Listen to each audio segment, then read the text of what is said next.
Welcome to Conversations with Ann Elizabeth, the podcast inspired by my book, I'm a Registered Dietitian, Now What?, where I have the absolute joy to sit back, relax, and have a conversation about nutrition with a variety of people who share their personal story of passion and purpose, especially registered dietitians. Today's conversation is with Abbie Scott, a registered dietitian who has a passion for her family, yoga, and working with eating disorders. Abbie is one of the most passionate dietitians I have ever met. We met while working for the same company a few years ago, and I was so impressed with her desire to be a lifelong learner. She has had a few different jobs as a dietitian and embraced all of them as stepping stones to where she is now. She is currently working for the Emily program in Minnesota, which specializes in the treatment of eating disorders. This is a field of dietetics she has a personal connection to, and she is extremely passionate about. Abbie shares some great insight into this ever-evolving field and how she balances her personal life with her career. Please enjoy my conversation with Abbie. Well, I'm so excited. Thank you so much for taking time. I know you have a very busy schedule, but also to reconnect with you. Abbie and I have worked together for a short period, but I'm excited to learn more about, I don't think we ever talked about kind of your journey as a dietitian. So that's, I don't think so. Yeah, I don't think we ever connected that way. So why don't you kind of start out and tell me how you got interested in dietetics and what was kind of the start of your passion for dietetics? Yeah, so I actually was the kid who I would change my mind all the time of what I wanted to be when I grew up. For the longest time, I wanted to be a pediatrician or a writer, or, I went through like the pharmacist ordeal wanting to do that. And it wasn't really until high school that I even learned what dietetics was.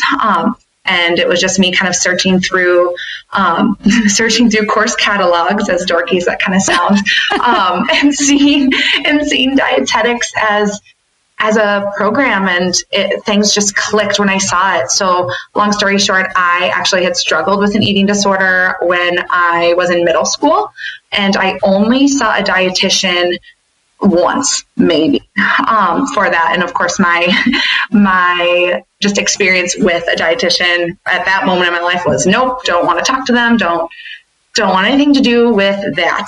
So then, years later, when I actually learned, in my recovered space, that as a dietitian, I could work with an eating disorder population and specialize in that and actually know how to communicate with that population, that really just set the bar there, and I stayed a dietetics major all through college.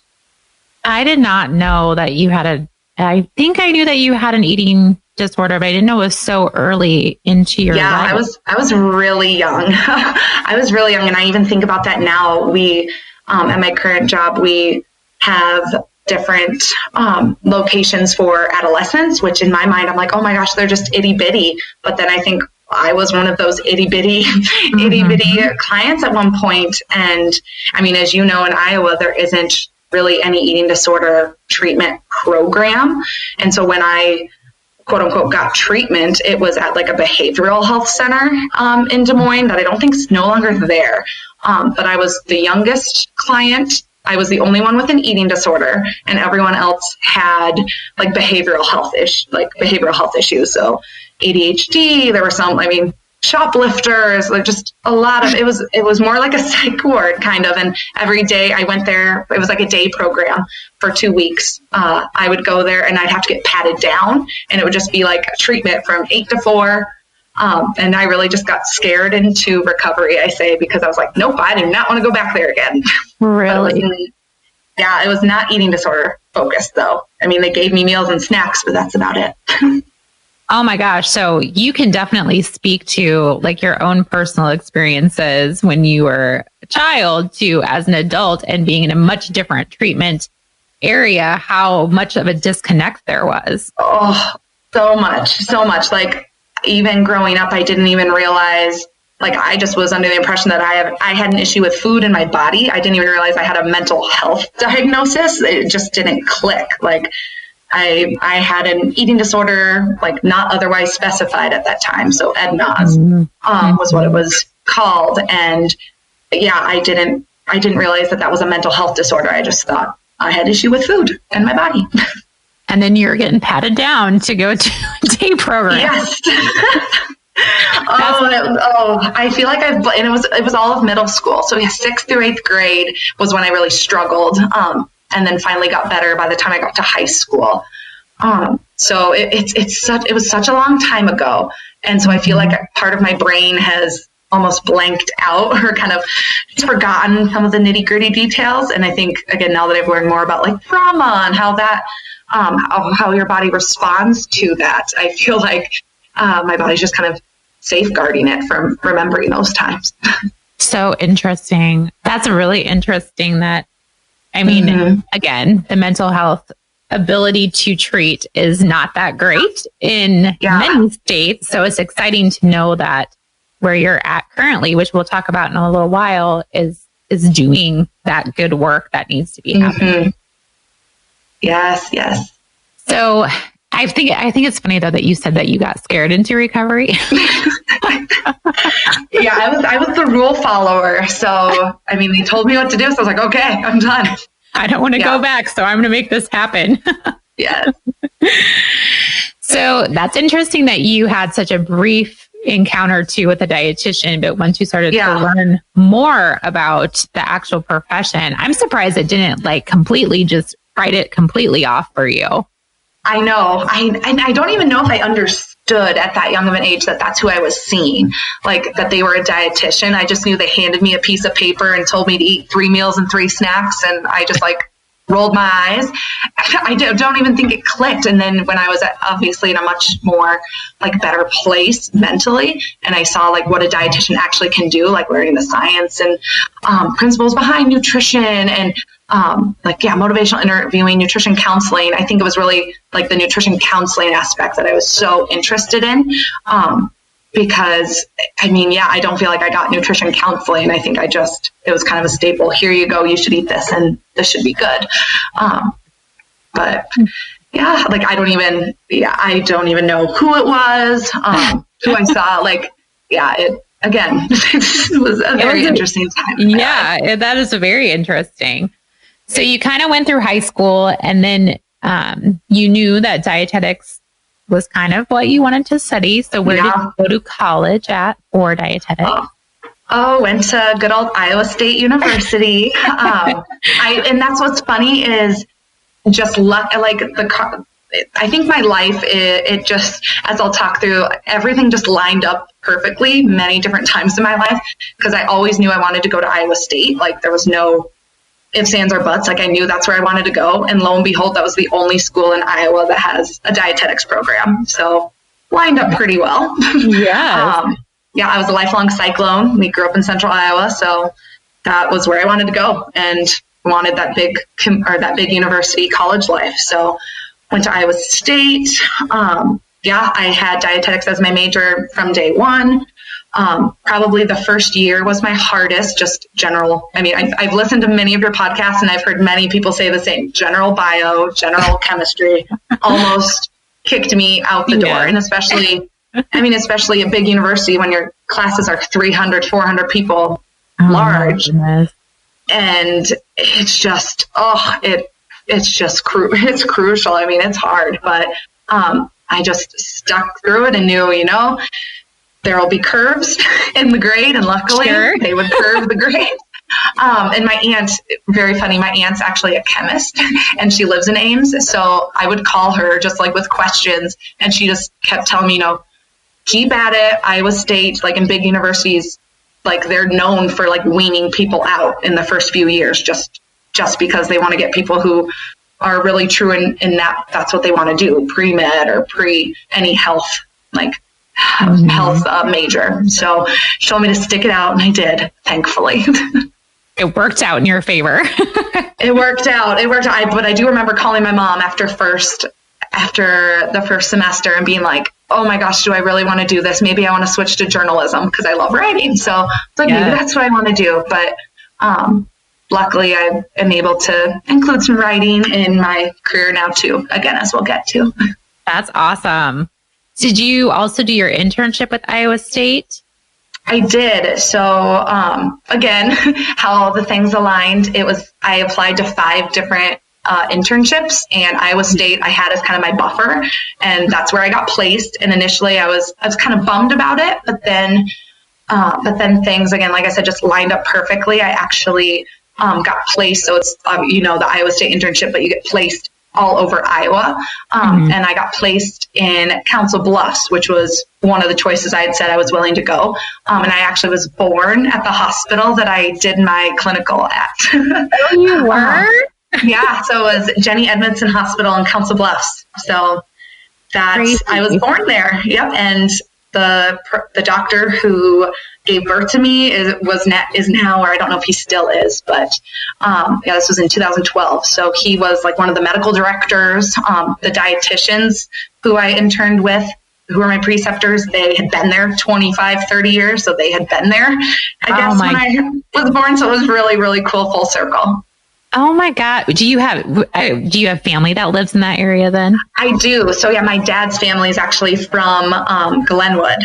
And so small world, I think you might be, I introduced myself. I think you're friends with someone who works at Glenwood Resource Center. Yes. Correct? Yes. Brenda. My mom used to work there. So that's right. Again, small world. About that. Yeah. That's so interesting. But like you said, just kind of, I think a lot of times we don't realize that good things are happening and they should be happening at the time. But then you look back and you're like, oh, wow. Yeah, that was all meant to happen. Yeah, I look at my internship or I look back because I graduated in 2012 and did my internship June to December. And it was just a great time in my life, like for self-discovery. I was engaged by college graduation. And so this was my first time actually living on my own in a new city. I knew the area, but new for me on my own, and getting to explore, just a new, I guess, partially a new state, Iowa and Nebraska, but getting to just go to different places in the internship was so cool. I have the best experiences from that internship, just because I got such a wide variety of different things. That's good. Not a lot of people can say that. I was so lucky because, the hospital, so Jenny Ed is a pretty, small hospital, but I think I guess I don't want to say how many beds because I don't remember, but, they had a pretty diverse, like, cardiac rehab. They had an oncology floor, ortho, but like for my oncology rotation, like I saw a few clients there, but then they sent me to the cancer center in Omaha. For my peds rotation, I went to the Children's Hospital in Omaha. I got to do an eating disorder rotation there, which I had requested. So I was sent all over. I had like 3 weeks at Hy-Vee. I got to do WIC there. So every week I was somewhere different, and I think that just fits my personality better than maybe staying at one place all the time. And I think it helps the internship go by a little faster when you have that much variety.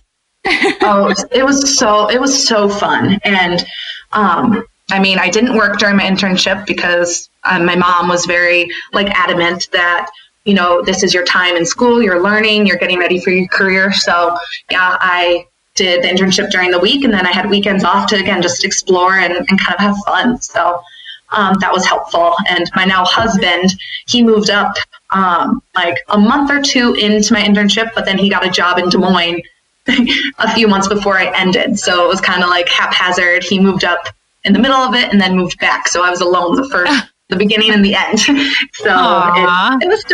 it was still such a good, like I said, self-discovery time. So I'm very grateful for it. And then, right after the internship, we moved back to Des Moines, even though I didn't have a job offer. I just knew that's where I wanted to be because that was close to family. I figured I'd figure it out. Did you stress out about not having a job? Yes, very much so. Because I actually was trying to be proactive and apply in my internship at the end and just applying everywhere. It's really competitive. It is. Especially in central Iowa when Iowa State's the only one or the only school. It's so diluted. So, or not diluted, I guess. But I applied to many places, and when I didn't have an offer right away, I was like, you know what, I'll take a break. I'll take a month off, study for the boards, which I did. And in that time, I was still trying to apply, but I'm like, Like, I need to pay rent. I need to live. Yes. So I had actually in high school had experience as a pharmacy technician.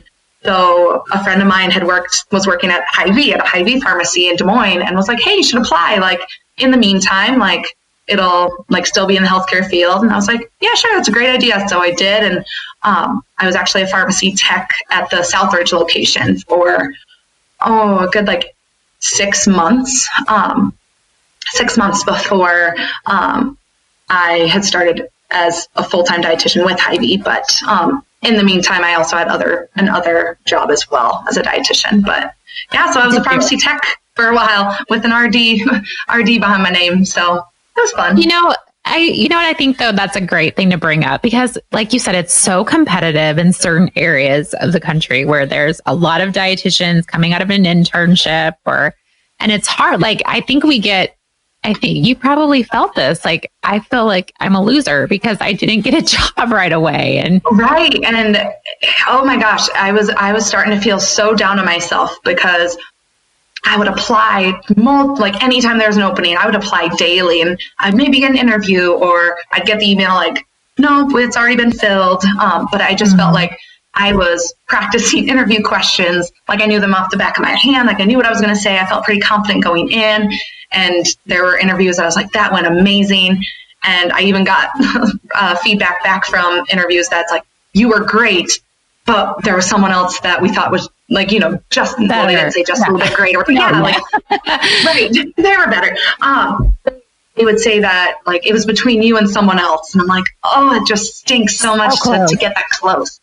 But again, it all worked out. I was a pharmacy tech for a few months. And then, so I passed my board in January. Oh my gosh, well, what month would that have been? January 2013. So I passed my board January 2013, had been a pharmacy tech for a few months. And then I finally got an offer with a long-term care, skilled care facility in Des Moines. And so I accepted that and was there for a few months. But I also still kept my pharmacy technician job part-time. So I was working full-time as an RD and then did pharmacy tech on the side, which, I mean, I loved it, kept me busy. I didn't have a kid at that time, so I had free time. So for a while I worked at, which I thought was actually a really neat experience too, because I had experience as a diet tech in college at a long-term care facility. So I was like, oh, perfect. But I mean, it was a completely different facility.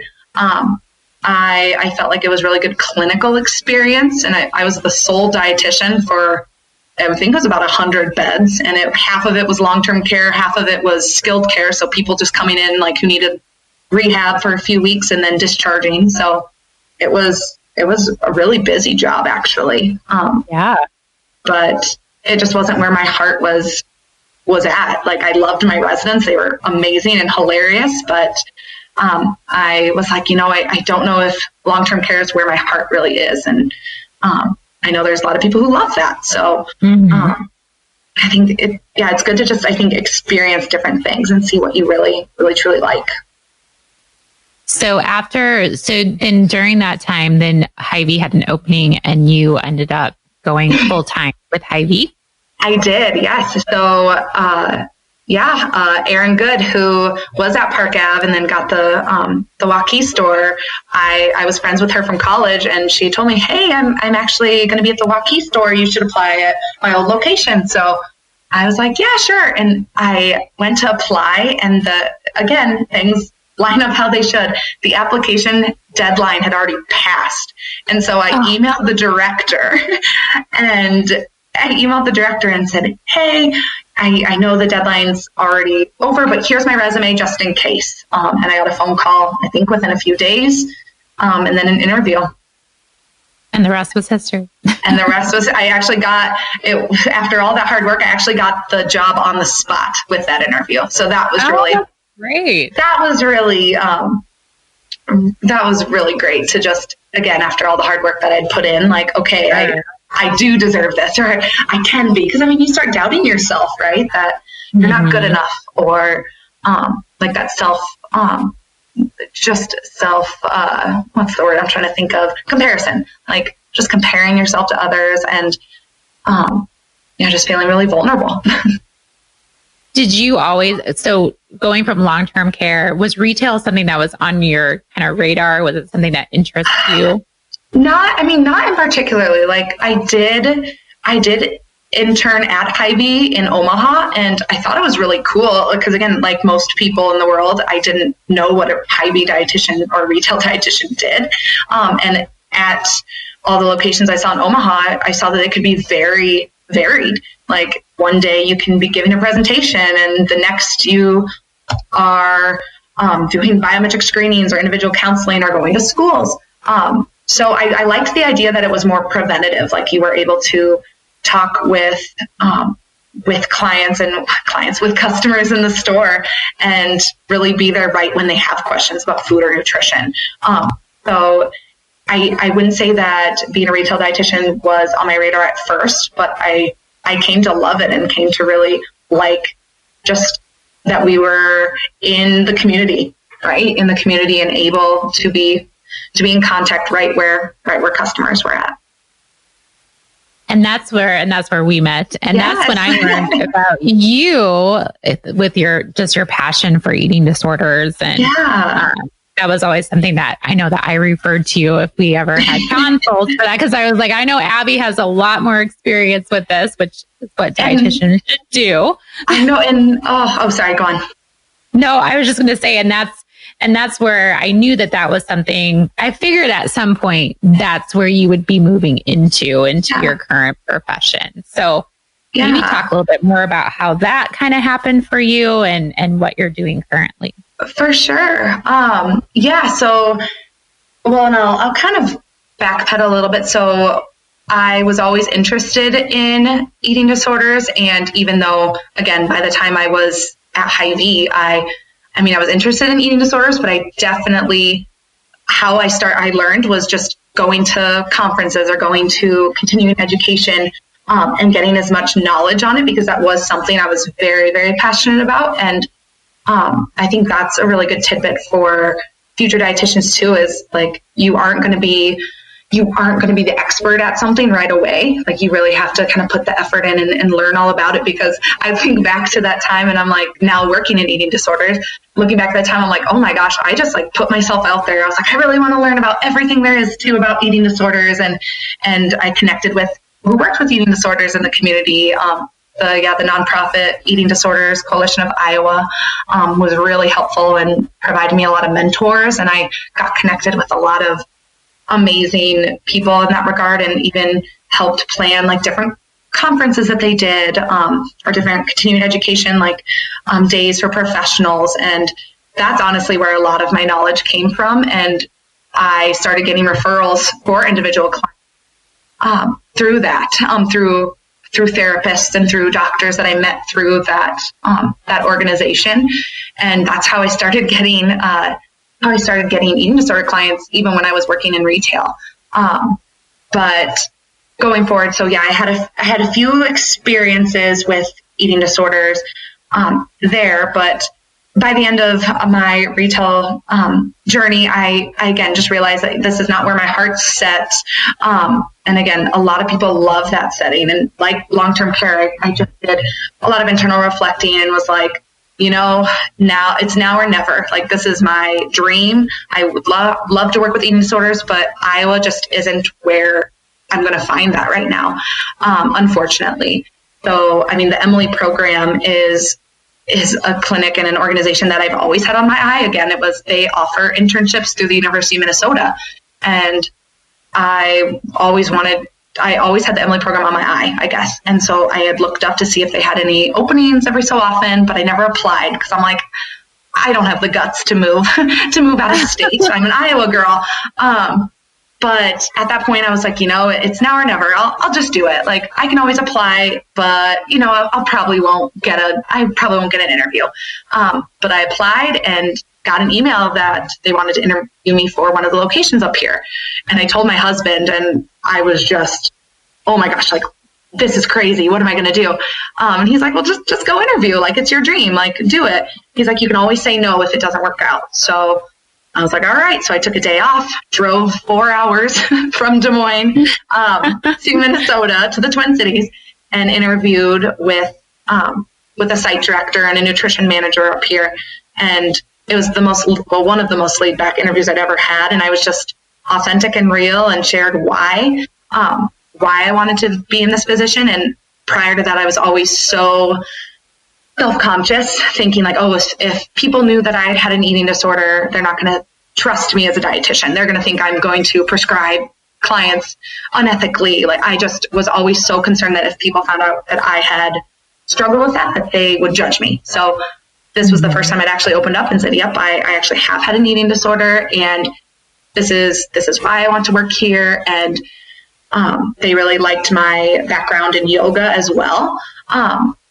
They liked my background in yoga as well, and I can get to that too, but they incorporate yoga in the Emily program with our clients. So the interview went great. I guess I'm kind of going long-winded here, but the interview went great. And then I think around Valentine's Day that year. So it was 2017. Valentine's Day, around there, I got a call and got the offer. And I remember getting the phone call and just crying. Because again, like my whole career, I had felt I had interviewed and would be like, oh, you're good enough, but just not quite. So then getting like the affirmation that this is your dream and we're offering you a position, it was, oh my gosh, it was amazing. But then the reality set in. I'm like, ooh, can I move my family? Because at that time I also had a child. Mm-hmm. So, but I chatted with my husband, and he was like, we'll make it work. And at that time he also worked for Hy-Vee, and the Twin Cities were just opening up new stores. So again, lucky enough, he was able to transfer. And so I accepted the job, and we packed our bags and moved our family to an entirely new state. But I think I think it's a testament though to, like you said, everything aligning and your patience, but also figuring out what you wanted to do. Because I don't think you would have figured it out if you didn't have those other steps. Absolutely. I agree. And even when I was in my internship, I remember the dietitian who worked at Children's or clinic, she even said, it's good to be well-rounded before you specialize. And I really am thankful for all the different experiences I have had, because coming in as kind of an experienced RD, I mean, I didn't realize this, but the Emily program and actually a lot of eating disorder treatment centers do hire dietitian like grads, like new grads, and newly so I didn't realize that. I was like, oh, they definitely are going to they definitely want people to have experience. And I mean, of course, experience is great, but they do, there are a lot of new dietitians who finish their internship through the Emily program and then start as a dietitian if a job opens up. So it's been interesting to kind of have that dynamic. Like my coworker and I, we're yin and yang. Like she did the Emily program internship and is a pretty new dietitian, whereas I come with a little bit more experience, but had not worked at the Emily program prior. So we actually collaborate really well and learn off each other. Like, it's so great to be able to learn off a new dietitian, and then knowing that she can learn from me as well. That's great. So is the Emily program just in Minnesota, or is it a national program? Yeah, so the Emily program, the history, I believe that it started, I believe, in Pennsylvania, I believe. I think that was one of the first, but now like the home base is here in Minnesota in the Twin Cities. But there actually are locations in Cleveland, Ohio, in Spokane and Seattle, Washington. And I don't know if there are any more in Pennsylvania, but I know the 3 states for sure: Washington, Minnesota, and Ohio. Okay. So kind of all over. But yeah, Minnesota is kind of the home base, and there's multiple locations here, whether that be outpatient, day programs, and there's also up in Duluth is also a day program and outpatient location. Okay. So we're kind of spread out. Yeah. So what is kind of, take me through like what your role is, what your day kind of looks like, what kind of patients you're seeing? Yeah. So when I started at the Emily program, I actually started as an outpatient dietitian, and I worked in that setting for a year. So really just a clinic kind of setting. So seeing clients once a week, every other week. and doing a lot of motivational interviewing, a lot of one-on-one nutrition education, counseling, food exposure. I would have clients of all ages and all diagnoses. So anorexia, bulimia, binge eating disorder, and then some newer ones that I had not heard of until prior to working here. So ARFID, which is avoidant restrictive feeding intake disorder, which is kind of extreme picky eating. So clients who maybe only eat 5 foods total. Wow. That is considered an eating disorder. But also what I've learned too is that society really likes to pinpoint like anorexia or bulimia, not both, or binge eating disorder cannot be anorexic as well, which again, there are different classifications in the diagnostic systems manual, the DSM. But what I've learned is that someone with binge eating disorder most likely is restricting their intake during the day. So there is a lot of gray area with symptom use, which is what we call it, whether it be restricting, binging, purging, whether purging is vomiting, or with laxatives or diuretics or exercise. So there's a lot of gray area. So someone may have anorexia, but may also engage in compulsive eating, but not enough to be classified as binge eating, if that makes sense. Yeah. Wow. So it's so interesting. But yeah, I worked as an outpatient dietitian and helped out in like our day program for a while. So supporting meals and snacks with clients. So a lot of times clients would either bring their own meals or we would have catered meals for clients who needed that level of care, and we would have a meal together. And, really it's coaching clients through, like you do need to eat this, like this food is important. And I mean, as a dietitian, of course, we are all educated in why nutrition is important, but sometimes the goals that here in the eating disorder realm that we are challenging clients on may seem really foreign to just a dietitian who is like just graduating. So for one example, I had a client who was diagnosed with binge eating disorder, and for a bring your own meal, they brought a fast food meal because that was a typical binge food, and they were going to challenge it. But they also brought a bag of like lettuce, and so me and the other dietitian who was there kind of just were curious about it. We asked, so like, what is this lettuce for? And they're like, oh, this is going to be my vegetable.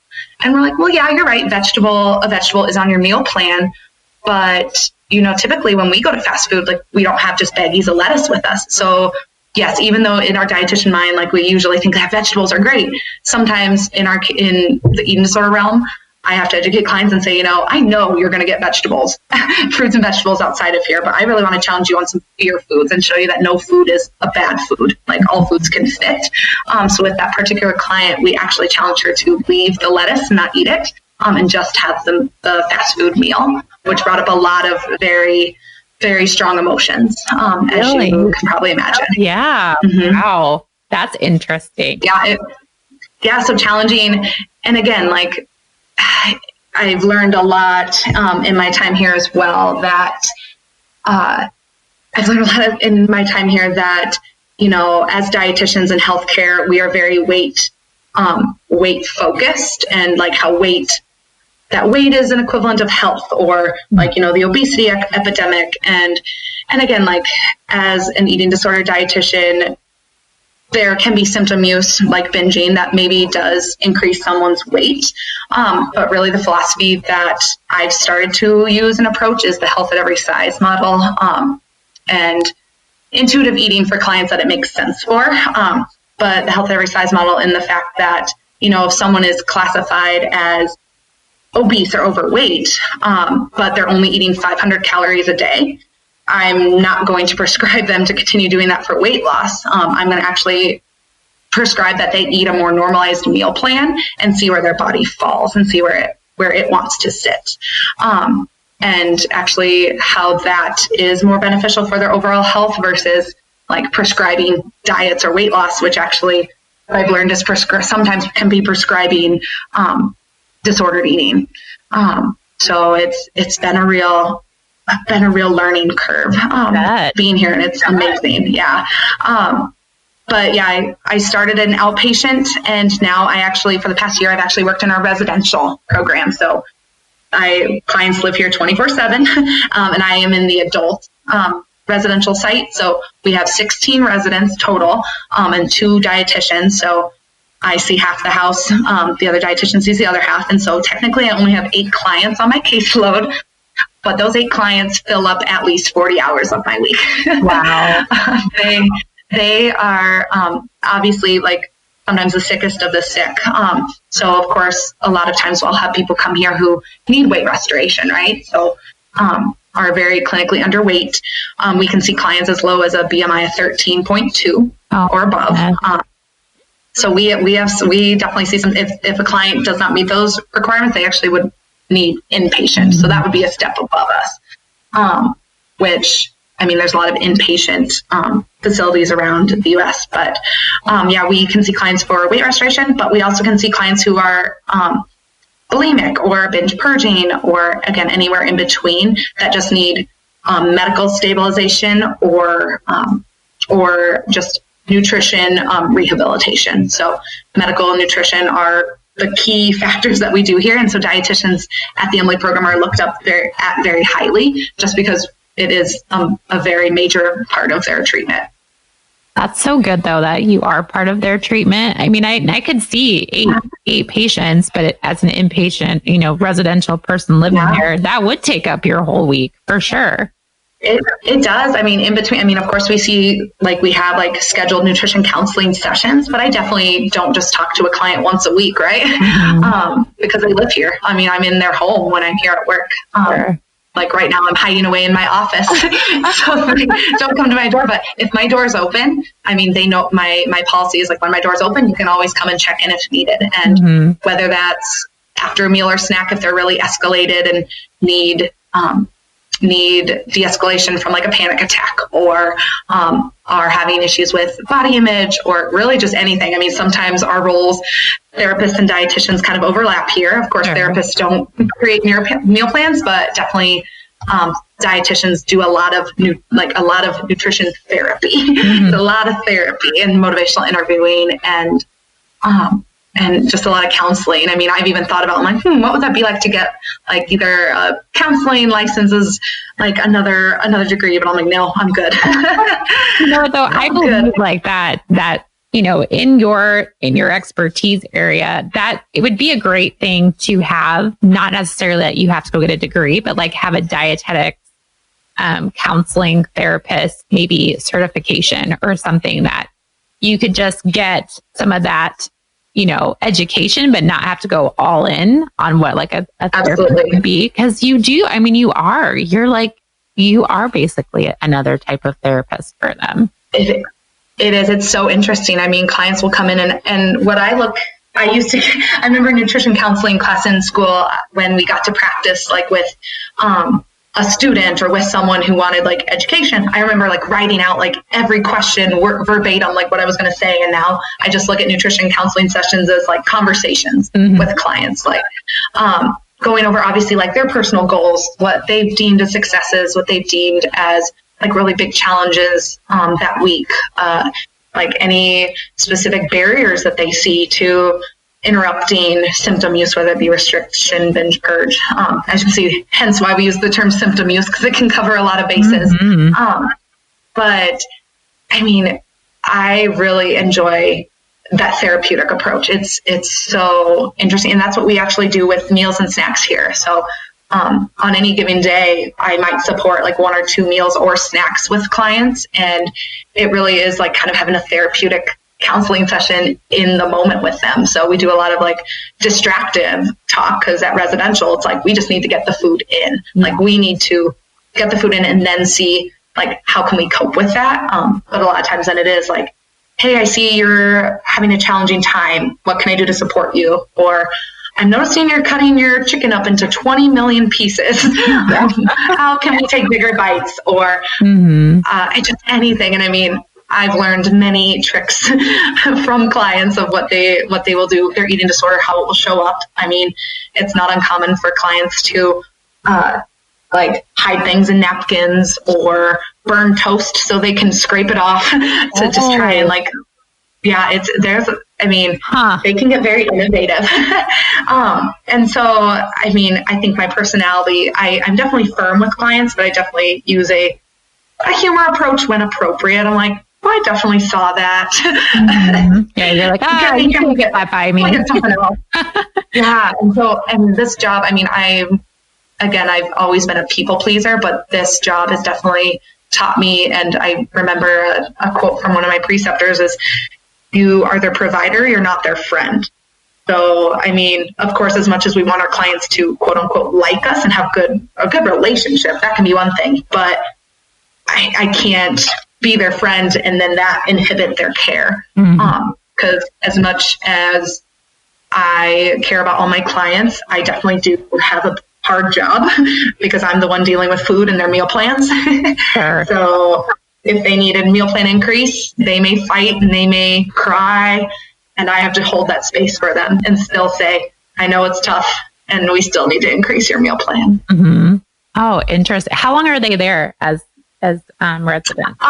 So it depends. So it depends a lot on insurance coverage, or if they need weight restoration, how long they need to be here. An average length of stay is 30 days, or 4 to 6 weeks, give or take. But say if someone has like 20 pounds that we estimate that they have to weight restore, we estimate that they like 2 to 3 pounds per week is our goal for weight restoration if that is needed. So, I mean, if they have 20 pounds to weight restore, a little math in my head here. So 20 pounds, 5 to 3, that can be anywhere from like 6.5 to 10 weeks. Mm-hmm. But again, it all depends too on, insurance coverage. Like we can request like, nope, this client needs to be here for this reason because X, Y, Z. Mm-hmm. But unfortunately, and this is just something that, needs to be lobbied about, more insurance coverage, but insurance sometimes cuts out. And that's really unfortunate. Because then they leave. And most of them can't leave either. For sure. Right. It is very expensive without insurance coverage. And so if they get discharged from here, the next step, if they accept the recommendations, would be, we call IDP. So it's intensive day program. So it'd be like an 8-hour day, meals, snacks, but then they get to go home. And then outside of that, then they would be there for 3 months-ish on average. And then after that is an IOP, which is just like a 3 or 4 hours a day. They'd be in there for a couple weeks, and then the next lower step, outpatient. So I like the transition, though. I think that's great that they're supported completely throughout the whole journey if they need to be. Yeah, it is really helpful. And of course, like we have clients that like will decline for numerous reasons, whether it be needing to get back to work, needing to do other things. What I've learned a lot here is that a lot of people suffer with trauma. So it is not uncommon. Almost 9 out of 10 our clients will suffer from either PTSD or any traumatic event like sexual, emotional abuse. And a lot of times clients need to do additional therapy in that realm before they get continued care. Because a lot of I've learned the terms like what's primary and what's secondary, what's secondary. And like a lot of times, like someone's anxiety, depression, or mood disorder might be a more primary diagnosis. And they really need to do like a DBT program or some sort of day program for mood before they do additional work on their eating disorder. So it can be really tough. And can be really sad when, because as a dietitian, sometimes I feel like my hands are tied. I can only do so much. Whereas I really wish I could just give all my clients nice hugs and love. Because that's, honestly, a lot of them have maybe missed in their lifetime. Sure. And a lot of people think that eating disorders are just a manifestation of I want to be skinny or I want this. But a lot of times it's about control. So if they've been sexually abused, I need to control my body. So I do not want to look how I did. So whether they start restricting to not look feminine, or I've had clients who've been abused and then started binge eating because they're like, I don't want to look desirable. So that's a really interesting facet too. And so I've learned a lot about trauma and a lot about even how weight stigma can be a trauma. So I really wish as dietitians we had more mental health education and background, because I know in school it was only eating disorders was in medical nutrition therapy, like the and others other day, like we only get like a day of. Yeah. Yeah. No, I agree with you. I think and I think like when you said earlier how important it was for you to like get into any educational opportunity that you possibly could to get more exposure to it, because we just don't get enough. And you are learning new things every day because everybody is so unique in that space. Like, yes. There's no one person that's the same as the next. So unique. And I mean, even though I work in specifically eating disorders, it's not uncommon for me to get a client who also has type 2 diabetes. Okay, how do we work with that and still have them exposed to challenge foods like a Pop-Tart? Like, how can we fit that in their meal plan? Or how, like, if someone has, we have a lot of people with gastroparesis, obviously. Their GI tract is just slow. Okay, how do we educate them on, yes, I know you love eating raw fruits and vegetables, but those are really, really fiber rich. Yeah. And that is going to just make your meal plan even harder. So learning how to like what we call condensing tallies or exchanges. So for meal plans, we use a very similar approach to the diabetes exchange system, at least in residential.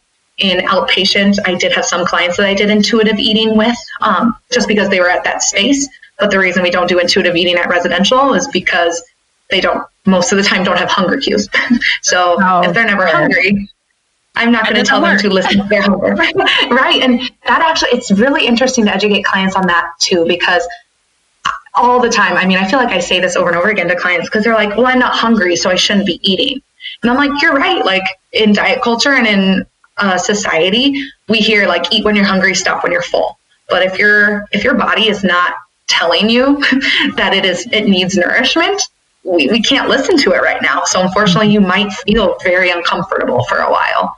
And that's really hard. Because I mean, you think like with someone with an eating disorder, fullness is the biggest fear possible. Interesting. So you mentioned also earlier that the Emily program, and I know you love yoga, which maybe you can talk about that too. Because are you a certified yoga instructor? I am. So I actually got certified in yoga when I was still living in Des Moines. So in 2014, I got certified and was actually teaching for about a year. And then when I gave birth to my son in 2015, I took a little break and then started back teaching. So I was certified in like power vinyasa yoga. So very similar. It's power life yoga for those of you in Des Moines, but it's similar to like core power, which is all over the nation. So it's considered like vinyasa power yoga, so breath to movement. So I got into it initially for, of course, the physical component, for the exercise, because I was a dancer growing up. I really wanted just an activity that I could continue to do as an adult, and I fell in love. But then through my training, I learned, wow, like yoga is much more than movement. Like actually it's not about the movement at all. It's more about that mind-body connection. And in my training, a teacher came and spoke about how she does trauma-informed yoga with clients in maybe prisons or eating disorder recovery or at WIC, at numerous locations. And that was the first time I had actually clicked like, oh, like I could use yoga as like a body image, like combine those two loves. And then actually a yoga instructor and dietitian had come and spoke at the Eating Disorder Coalition of Iowa, like CEU event. And I became connected with her. I started doing a lot of body image and yoga trainings. I did one through the Emily program actually before I was employed here. And then I actually did one through, it's called Eat, Breathe, Thrive. And I did that one actually in Omaha. The trainings happen all over the country, but really just getting more knowledge on how can yoga be incorporated in eating disorder recovery? How can it help heal your relationship with food? And Emily program, we actually do offer yoga for our residential clients. We offer it 6 times a week. So they get it every day except one. And of course, they have to be medically appropriate for it. So we do have some clients who are on seated yoga or they have different restrictions, right? But really, anyone, no matter where you're at, you can experience yoga. And as I've continued to do my own training and just learning about it, it's been marvelous and amazing. And just language that you use, it's made me more mindful of even language that I use in my own sessions with clients. What's actually really cool is that even though I couldn't be a yoga instructor and a dietitian here, at the residential site, I sometimes will cover for our yoga instructor when she's out on vacation, just because I have that training. So I actually get to lead yoga tomorrow. So that'll be really fun. That's so great that you get to tie that in with your job. Yeah, because I remember chatting with you before I moved, actually. I remember I told you, I was like, I don't know what I want to do. I was thinking about actually doing yoga more full time. I was questioning before I got the Emily program, questioning what I wanted to do with my life. But obviously, I love my job as a dietitian. And it's kind of crazy to say at 28 years old, I have my dream job. So I think that's not crazy. You worked hard for it. So. Thank you. Yeah, I think so too. I just reflect a lot on my journey and how it's all kind of tied in. Because again, everything just worked out perfectly, at different stages. Like I said, unfortunately, I don't get to teach yoga up here just because scheduling and daycare and my husband's schedule. So I don't get to teach outside of the Emily program on those rare occasions. But I really do enjoy just incorporating it in my own life, and even just incorporating, I used to move to change my body, but now I can practice yoga and enjoy how it feels, and the benefits that gives me over I have to push myself this hard. And again, more just learning and exactly practicing what I preach with clients here. You definitely are. And then I do have to ask, I know that you're still blogging. I saw a blog that I loved. It was about joy. Thank you. Yeah, I know it definitely reminded me of you, because I know that's your thing, sparking joy. Yes. Yeah, I like I said, I love writing. And when I was younger, I wanted to be a writer. And then when I realized, it's pretty hard to sustain a living that way, I'm like, okay, let's be more realistic. So I'm just blogging on my own. It's low pressure. I don't have any deadlines. I can do it when I want. Ideally, I'd like to write at least and get a post out once or twice a month. But sometimes it happens, sometimes it doesn't. And I try to do a mixture of obviously dietitian related things. But the title of my blog, I thought it was pretty funny at the time, was because I always thought, trust me, I'm an RD. That's a really catchy phrase. But then I'm but I'm more than just an RD. So then I incorporated the trust me, I'm a mom, yogi, RD. Yeah. And so I try to integrate all those themes. And I get a lot of really positive feedback from people who read it, and even people that I never expected, coworkers here, friends who really enjoy it. And I don't do it for the views or the reads or whatever. I just do it because it's a way for me to share writing, which I always was actually very nervous about. Again, I'm my biggest self-critic. So putting something out there, I'm oh gosh, what are people going to think? And so then getting all this positive feedback, it's so reinforcing. I'm okay, I can write. And I guess looking now too, even if I didn't get positive feedback from it, I love it. So I can still do it no matter what. Well, and that's what I think is so great. I think of the place that you're at in your life. You're doing everything that just really speaks Abbie, and you just are enjoying it, and you just keep learning. And that's what I feel is the best message from your podcast today, is because, as dietitians, we all need to embrace every learning experience, because it could lead us exactly where we need to be. So absolutely. You're doing it, girl. Thanks, Anne. Oh, that means so much. I know it's really cool. I sometimes have to pinch myself, especially if it's a really hard day at work. I have to pinch myself and be but dude, I'm doing what I want to do. And I think even though the most stressful days are very stressful, I just still really, I feel I get a lot out of this work. And I know I'm making a difference. And even for clients who maybe they don't see recovery right away, maybe they end up back here, because that's actually common as well. We have clients who come to residential or in treatment multiple times. And sometimes I get really down. I know that it's not me that I'm doing anything wrong, but it's just, there is no specific cure or proven therapy yet for eating disorders. So they do a mixture of everything, right? They do nutrition therapy, different types of therapies like CBT, DBT, which I've learned all about here. I didn't know the difference before I started. But I mean, we try a mixture of things and hope it works. So I keep trying to remind myself that I'm doing the best that I can with what I know how to do now.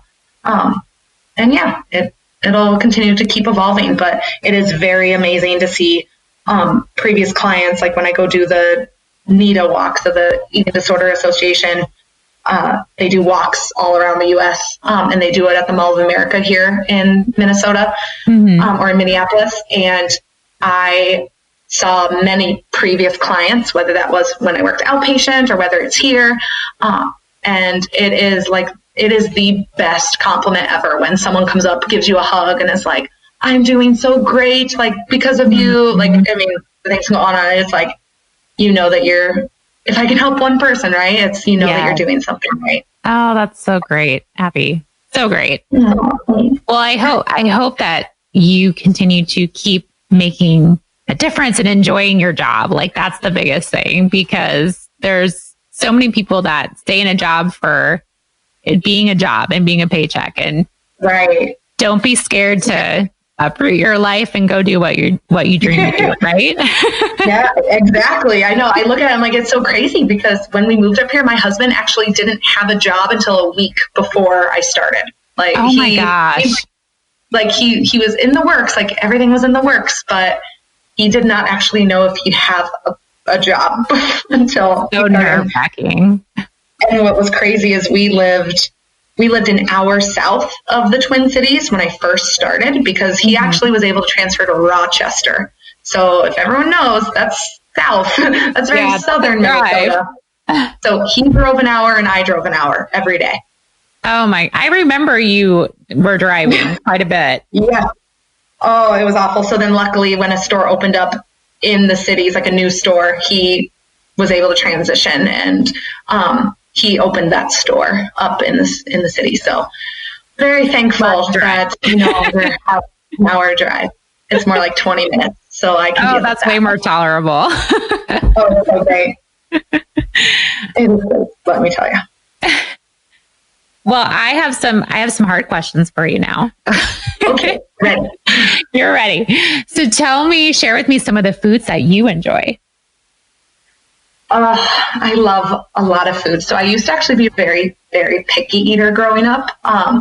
And actually moving up, it's so funny, actually moving up here and being a dietitian, opened my eyes to all the new foods that I actually do like. But I love anything with good flavors. But I mean, of course, like pizza, like those are always going to be on my top, mac and cheese, right? But moving up here, like I've learned I love Thai food and I love falafel. Love it. Like Greek, Lebanese. Oh my gosh. With some tzatziki sauce.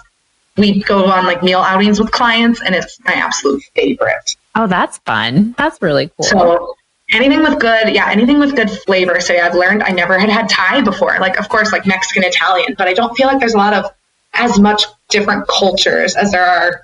Like there's a lot of like different South American and Mexican cultures in Iowa, but I feel like up here we have more like Thai, Asian, a lot of Bosnian, a lot of halal foods. So it's really interesting to see the different cultures that's up fun. here. And different foods.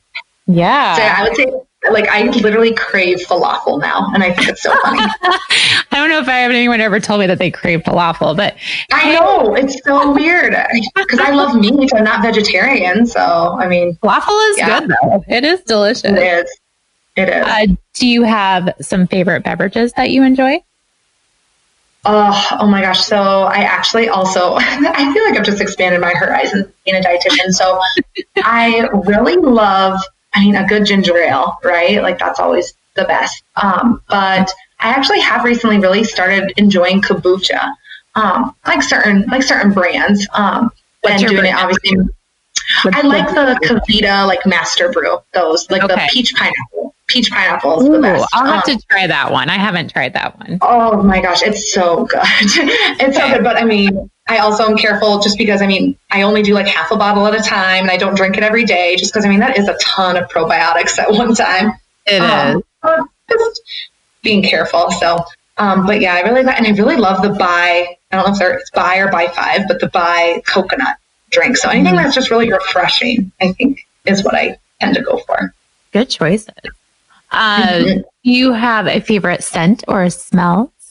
I do. So that one's actually the easiest, I feel like, for me. So I love anything like apple or apple cinnamon. So I only buy candles with apple or apple cinnamon, but I also I'm a sucker for lavender, like essential oils, or frankincense, actually. I really, really like frankincense, and I don't know why.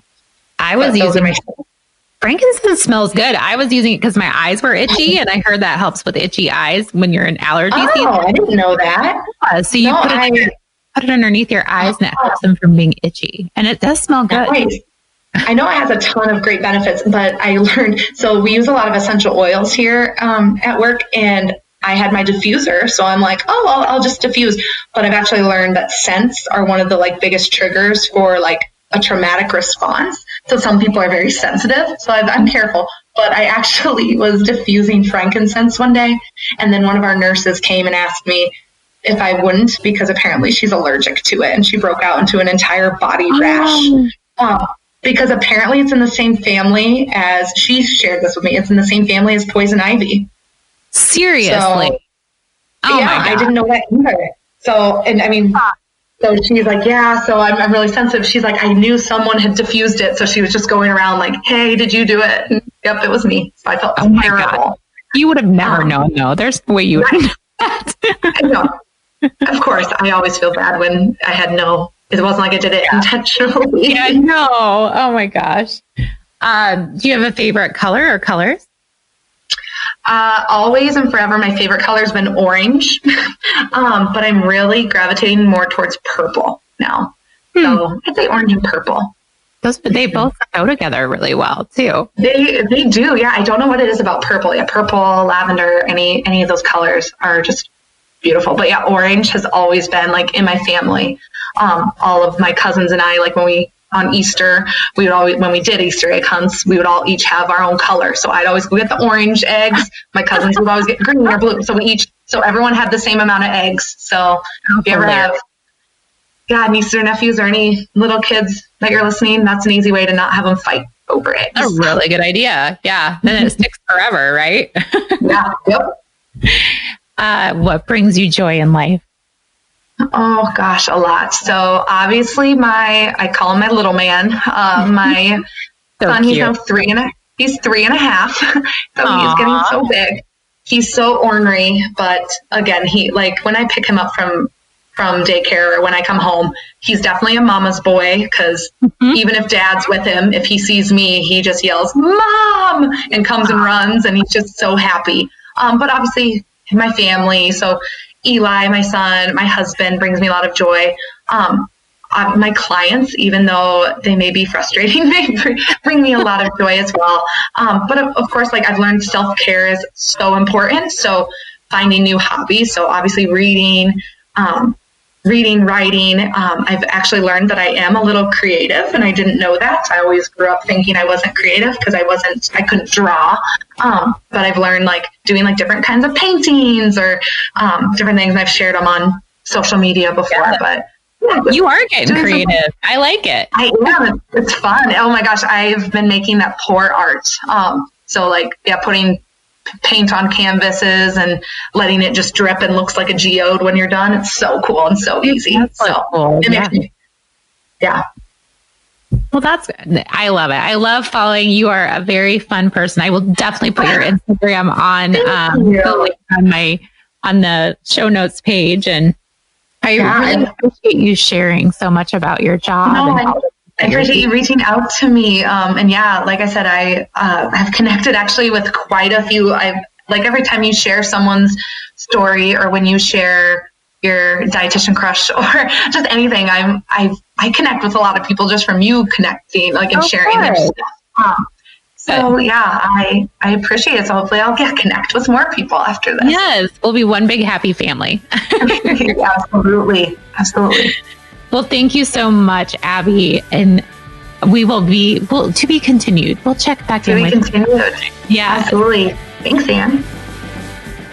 It was truly great to catch up with Abbie. And I'm so happy she's working in an area of dietetics she is extremely passionate about. All parts of our careers are stepping stones to help us find that exact place we are meant to be. And just listening to her talk about her job, you can tell how happy she is. Sometimes we just have to take that leap. My website, AnnElizabethRD.com, is where you can read my latest Embrace the Hell Yeah blog post, as well as all my previous podcasts, show notes, and links to things we talked about during all my conversations with these great nutrition experts.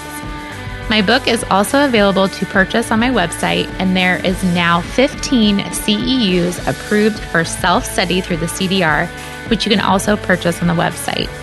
I hope we can connect more on social media by finding me on Instagram, Facebook, Twitter, and Pinterest at AnnElizabethRD. Remember to be great always, find the joy in each day, and to start a conversation that truly matters.